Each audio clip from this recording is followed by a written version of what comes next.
السلام علیکم ورحمۃ اللہ وبرکاتہ۔ لوگ مجھ سے کہتے ہیں کہ مفتی صاحب حالات بہت خراب ہو گئے ہیں، ٹوپی پر دقت، نماز سے دقت، مسجد سے دقت، مدرسوں سے دقت، اب حجاب سے دقت، کرناٹکا کے اندر حجاب سے بھی دقت ہے، اسٹوڈنٹس کو باہر نکال دیا گیا، تو مفتی صاحب یہ حالات خراب ہو گئے ہیں، کیا کرنا چاہیے؟ میں کہتا ہوں جب یہ حالات خراب ہو گئے ہیں نا تو ان حالات میں ہم مسلمانوں کو اور دین پر عمل کرنا چاہیے۔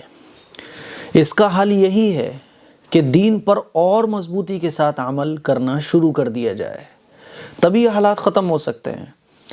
اس کا مطلب یہ بالکل بھی نہیں ہے کہ اگر ٹوپی سے دقت ہے تو آپ ٹوپی اتار کے رکھ دو، اگر حجاب سے دقت ہے تو آپ حجاب اتار کے رکھ دو، یہ سولوشن ہرگز نہیں ہے۔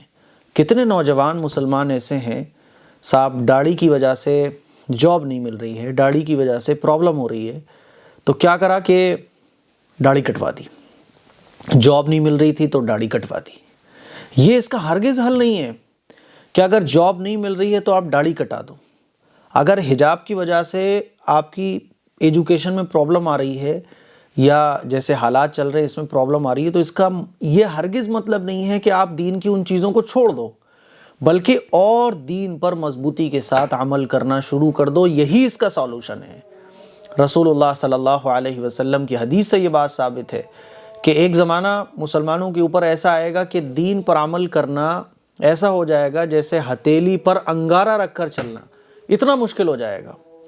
تو حالات تو آئیں گے، اور قرآن مجید میں اللہ تعالیٰ خود ارشاد فرماتا ہے احسب الناس ان یترکوا ان یقولوا آمنا وهم لا یفتنون، کہ لوگ یہ سمجھتے ہیں کہ وہ صرف ہم مسلمان ہیں، ہم ایمان لے آئے، ہم بھی ایمان والے ہیں، صرف یہ کہہ دینے سے مسلمان چھوٹ جائیں گے، لوگ بچ جائیں گے، ایسا نہیں ہے۔ ان یقولوا آمنا وهم لا یفتنون، حالانکہ ان پر کوئی آزمائشیں ہی نہیں آئیں۔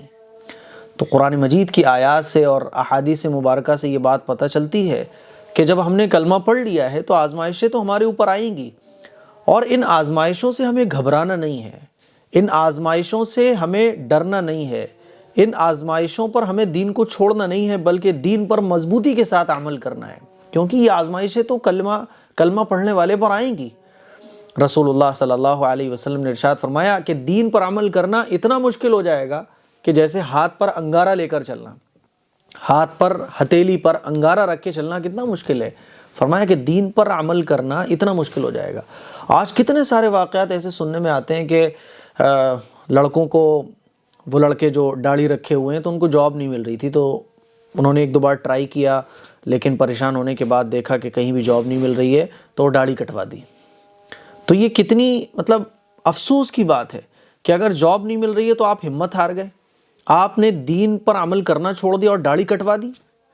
ماشاءاللہ قابل تعریف ہے ہماری وہ بیٹیاں، ہماری وہ بہنیں، ہماری وہ اسٹوڈنٹس جنہوں نے قانون کے دائرے میں رہتے ہوئے حق کی آواز کو بلند کیا اور حجاب سے کوئی سمجھوتا نہیں کیا، اپنے اسلام سے کوئی سمجھوتا نہیں کیا۔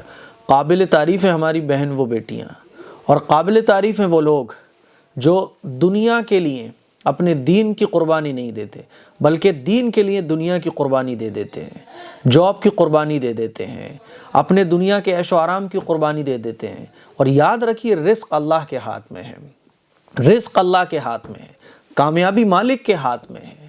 آپ کوشش کرو۔ دیکھو مکے سے زیادہ حالات تو خراب نہیں ہے نا، لوگ کہتے ہیں حالات بہت خراب ہے، میں کہتا ہوں مکے سے زیادہ تو حالات خراب نہیں ہے نا۔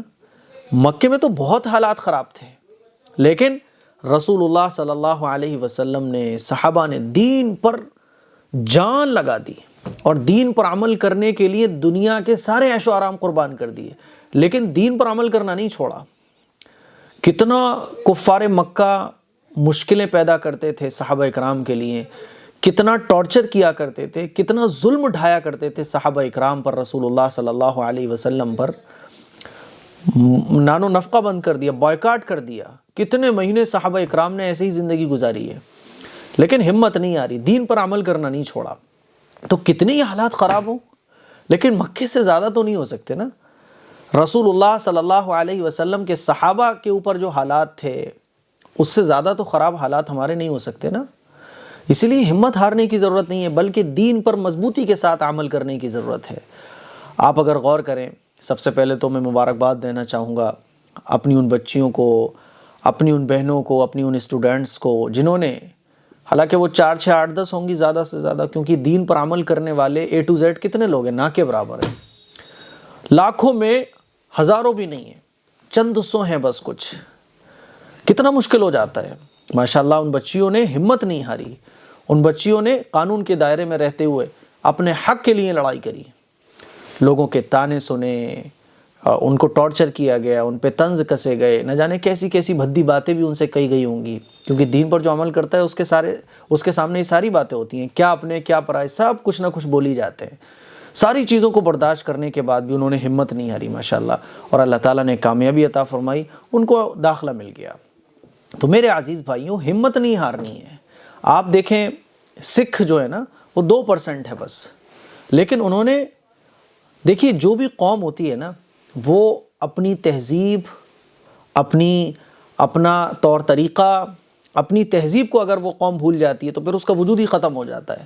اور جو قوم اپنی تہذیب کو یاد رکھتی ہے، جو اپنے ماضی کو یاد رکھتی ہے، جو اپنی پرانی چیزوں کو یاد رکھتی ہے، اپنی تہذیب کو یاد رکھتی ہے، اپنی تہذیب کو فالو کرتی ہے، تو وہ قوم جو ہے نا کامیاب ہوتی ہے. اور جو تہذیب کو فالو ہی نہیں کرتی وہ قوم کا وجود ہی ختم ہو جاتا ہے. آپ سکھوں کو اگر دیکھ لیں 2% ہے بس، مسلمان میرے خیال میں 20 یا 25% ہے. سکھوں نے، آپ دیکھیں کہ ہیلمٹ کا قانون ہے، لیکن سکھوں کو یہ ہے کہ آپ اگر پگڑی باندھے ہوئے ہیں اپنی تو آپ ہیلمٹ نہیں لگا سکتے. سکھ جو ہیں اپنی داڑھی اور مونچھ نہیں کٹواتے، تو ہر جگہ ان کی بھرتی ہے.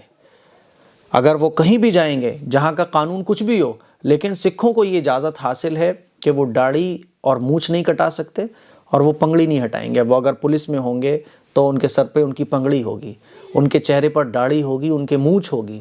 وہ اگر پائلٹ بھی بن جائیں گے تو فوج میں بھی ہوں گے نا، کہیں بھی ہوں، کسی بھی فیلڈ میں ہوں گے تو ان کی پگڑی ضرور ہوگی، ان کی مونچھیں بھی ہوں گی، ان کی داڑھی بھی ہوں گی. کیوں؟ کیونکہ ان سب نے اپنی تہذیب کو فالو کیا ہے. ہم نے اپنی تہذیب کو، ہم تو خود ہی چھوڑ دیتے ہیں. 1 2 بار جاب نہیں ملی، چلو یار داڑھی کٹاؤ، کوئی مسئلہ نہیں ہے. تو ہم نے اپنے دین کی اہمیت کو خود گرا دیا ہے. اگر ہم نے اپنی دین کی اہمیت کو برقرار رکھا ہوتا، اپنی تہذیب کو فالو کیا ہوتا، رسول اللہ صلی اللہ علیہ وسلم کی سنتوں کو فالو کیا ہوتا، تو آج ہمیں بھی یہ ساری چیزوں کی آزادی دی جاتی. ہمیں بھی ان ساری چیزوں کو فالو کرنے کے لیے بولا جاتا، کہا جاتا کہ آپ بھی فالو کر سکتے ہیں، کیونکہ ہم نے ہی اس کی ویلیو گرا دی نا. جب ہم نے خود ویلیو گرا دی تو پھر دوسروں سے کیا شکوہ. اسی لیے حالات سے گھبرانا نہیں ہے. حالات بہت اچھے ہیں ہمارے انڈیا کے ماشاءاللہ، مکے سے زیادہ خراب تو حالات کبھی مسلمانوں پر آ ہی نہیں سکتے ہیں. اس کا سولوشن واحد یہی ہے کہ اللہ اور اللہ کے رسول کی رضا کے لیے انڈیا کے قانون کے دائرے میں رہتے ہوئے جو چیزیں ہمیں کرنے کی اجازت ہے ان چیزوں کو آپ کرو. نمازوں کی پابندی کرو، داڑھی رکھو، ٹوپی لگاؤ، سنتوں کو فالو کرو، سنتوں کو پر عمل کرو. اللہ کا شکر ہے ہمارے انڈیا کا قانون اتنا خوبصورت ہے کہ ہر دھرم والے کو اپنے دھرم پر عمل کرنے کی پوری اجازت ہے. آپ اس اجازت کا فائدہ اٹھائیے. آپ کیوں نہیں اٹھاتے فائدہ؟ آپ فائدہ اٹھائیے. جب جو آپ کو قانون نے اختیارات دیے ہیں ان اختیارات کو آپ فالو کرو گے تو وہ اختیارات آپ سے کوئی چھین نہیں سکتا. اور جب آپ اس کا استعمال ہی نہیں کر رہے ہو تو وہ ظاہر ہے آپ سے چھین لیا جائے گا. تو میرے عزیز بھائیوں، دعا کریں اور عمل آج سے ہی شروع کر دیں.